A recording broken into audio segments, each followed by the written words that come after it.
গাজা এখন শুধু একটি ভূখণ্ড নয়, এক চলমান রক্তক্ষরণ। ইসরায়েলের লাগাতার হামলায় আহত হয়েছেন ১.৫ লক্ষাধিক মানুষ। এই আহতদের মধ্যে অন্তত ১৮,০০০ মানুষের শরীরের বিভিন্ন অংশ আজ বিকল। ৪,৭০০-র বেশি মানুষ হাত বা পা হারিয়েছেন, অনেকেই শিশু। এই সংখ্যা শুধু পরিসংখ্যান নয়, প্রতিটা নামের পেছনে লুকিয়ে আছে এক একটি ধ্বংস হয়ে যাওয়া জীবন। একজন মানুষ যখন একটি পা হারায়, সে শুধু হাঁটা বন্ধ করে না, সে তার স্বপ্ন হারায়, তার আত্মসম্মান হারায়।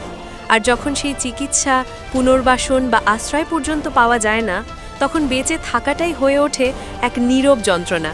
ইসরায়েল শুধু গাজার মানুষের দেহ আঘাত করেনি, তারা পরিকল্পিতভাবে ধ্বংস করেছে গাজার স্বাস্থ্য ব্যবস্থা। হাসপাতালগুলো গুঁড়িয়ে দেওয়া হয়েছে, চিকিৎসা সরঞ্জাম আটকানো হয়েছে সীমান্তে। ডাক্তার, নার্স, এমনকি অ্যাম্বুলেন্স পর্যন্ত হামলার শিকার হয়েছে। গাজার হাসপাতালগুলো এখন আর হাসপাতাল নয়, তাঁবু আর ধ্বংসস্তূপের মধ্যে ছোট ছোট আশার আলো। যেসব শিশু এখন চিকিৎসা পাচ্ছে, তাদের অনেকের ক্ষতে পচন ধরেছে, অনেকে অপারেশনের পরপরই ফিরেছে ভাঙা তাঁবুতে, যেখানে নেই পরিষ্কার পানি, নেই খাবার, নেই ঘুমানোর বিছানা।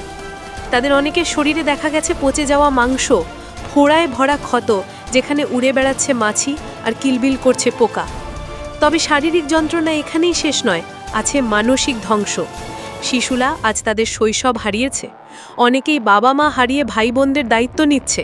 যে বয়সে তারা স্কুলে পড়ত, আজ তারা পানি খুঁজে বেড়ায় ধ্বংসস্তূপে। এই যে ভয়, ক্ষুধা আর শোক, এই সব মিলিয়ে গড়ে উঠছে এক প্রজন্মের ভিত। এবং এই ক্ষত শুধু গাজার না, এটি গোটা মানবতার ব্যর্থতা।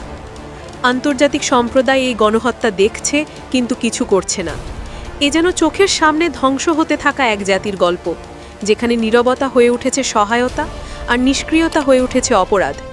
গাজার মানুষ শুধু বাঁচতে চায়, not age victims but age human beings. তাদের বাঁচতে দিন, যুদ্ধ নয়, শান্তির অধিকার ফিরিয়ে দিন। পথ খুলুন ওষুধের, খাদ্যের আর মানবতার।